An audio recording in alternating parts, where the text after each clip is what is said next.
प्रिय विद्यार्थियों, सुप्रभात। आप सबको भारतीय अर्थव्यवस्था के पहले चैप्टर की वीडियो भेज दी गई है। आप उसे देखें, जो आपको कमी लगे उसे किताब से पढ़कर पूरा करें, और फिर भी कुछ ना समझ में आवे तो आप फ़ोन करके पूछ सकते हैं। आज का वीडियो भारतीय अर्थव्यवस्था के दूसरे चैप्टर का वीडियो है, जो 1950 से 1990 के बीच की अर्थव्यवस्था के बारे में है। लेकिन आज हम आपको उसके मूलभूत विचारों को बताएंगे। उसके बाद तब हम उस चैप्टर में क्रमशः पंचवर्षीय योजनाओं को लेकर आपको विश्लेषण भेजेंगे। अर्थव्यवस्था वह व्यवस्था होती है जिसमें लोग अपनी जीविका से संबंधित गतिविधियां संचालित करते हैं, उत्पादन, वितरण इत्यादि का कार्य करते हैं। अर्थव्यवस्था के कुछ मूलभूत प्रश्न होते हैं जिनका उत्तर देना होता है, जैसे देश में किन वस्तुओं और सेवाओं का उत्पादन किया जाए, यानी कौन सी वस्तुएं बनाई जाए, कौन सी वस्तुएं न बनाई जाए, क्योंकि देश के संसाधन सीमित हैं, इसलिए इस पर सोच विचार के काम किया जाना चाहिए। दूसरा प्रश्न है वस्तुएं और सेवाएं किस प्रकार उत्पादित की जाएं, यानी कि जो उत्पादन प्रक्रिया हो उसमें मशीनों का ज़्यादा प्रयोग किया जाए, यानी पूंजी का ज़्यादा प्रयोग किया जाए, या श्रमिकों का ज़्यादा प्रयोग किया जाए। और तीसरा प्रश्न है उत्पादित वस्तुओं का विभिन्न व्यक्तियों में वितरण कैसे किया जाए, यानी जो उत्पादन हुआ है वह किसको दिया जाए और किसको न दिया जाए। जो आर्थिक प्रणालियां हैं इन्हीं तीन प्रश्नों का उत्तर ढूंढती हैं। पहली आर्थिक प्रणाली है बाजार अर्थव्यवस्था या बाजार अर्थव्यवस्था या पूंजीवादी अर्थव्यवस्था। ये प्रणाली अपने लाभ के से संचालित होती है। आर्थिक प्रणाली में निजी उद्यमी होता है, उत्पादन करता है और वस्तुओं को लाभ के अनुसार बेचता है, और जिसके पास क्रय शक्ति होती है, जिस व्यक्ति के पास, वो उन वस्तुओं को खरीदता है। जिस तरह की वस्तुओं की मांग होती है अर्थव्यवस्था में, यानी जिसको ज़्यादा क्रेता क्रय करने के लिए तैयार होते हैं, वही वस्तुएं इस प्रणाली में उत्पादित की जाती हैं। यहाँ कार का मांग होगी तो कार का उत्पादन किया जाएगा, साइकिल की मांग होगी तो साइकिल का उत्पादन किया जाएगा। यह प्रणाली अपने लाभ के उद्देश्य से संचालित होती है। आर्थिक प्रणाली, यदि इस प्रणाली में तकनीकी वही इस्तेमाल हो जाएगी जो तकनीकी सस्ते में उत्पादन करती है। यदि श्रमिकों वाली टेक्नोलॉजी, यानी श्रमिक प्रधान टेक्नोलॉजी उत्पादन सस्ते में कर देती है, श्रमिक सस्ते पड़ते हैं, तो श्रम प्रधान तकनीकी से उत्पादन होगा। यदि पूंजीवादी प्रणाली में पूंजी सस्ती है, यानी मशीनों से उत्पादन करना सस्ता है, तो मशीनों से उत्पादन किया जाएगा। अब वितरण का मतलब होता है किसको दिया जाए, तो पूंजीवादी प्रणाली वस्तुएं उन्हीं को देती है जो उनकी वस्तुएं खरीदते हैं।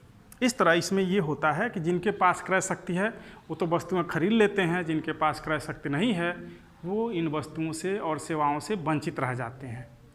अब कल्पना कीजिए कि एक गरीब आदमी जिसके पास क्रय शक्ति नहीं है वो इस प्रणाली में कैसे सर्वाइव करेगा, उसके लिए संभव नहीं हो पाता है। इसलिए दूसरी अर्थव्यवस्था उदित होती है जिसे हम समाजवादी आर्थिक प्रणाली कहते हैं। लेकिन जिस तरह से पूंजीवादी आर्थिक प्रणाली पूरी तरह से बाजार शक्तियों के अधीन होती है, समाजवादी आर्थिक प्रणाली पूरी तरह से सरकार के अधीन होती है।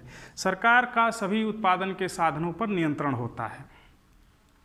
सरकार जो उत्पादन चाहती है वो उत्पादन होता है, जिस तरीके से चाहती है उस तरीके से उत्पादन होता है, और जिसको देना चाहती है उसको देती है।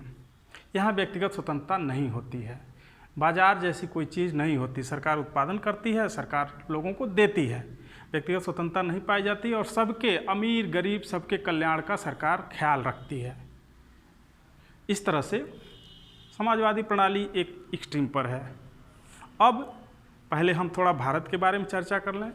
जब भारत नया स्वतंत्र हुआ तो दो ध्रुव बन गए। एक रूस के नेतृत्व में साम्यवादी या समाजवादी प्रणाली था, और दूसरा अमेरिका के नेतृत्व में पूंजीवादी प्रणाली या बाजार प्रणाली था।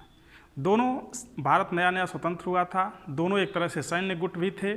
दोनों चाहते थे कि भारत हमारे पक्ष में आ जाए, और भारत के अपने हित के बारे में चिंता करनी थी, क्योंकि अभी अभी स्वतंत्र हुआ था, इसलिए इसे फिर किसी गुलामी में नहीं पड़ना था।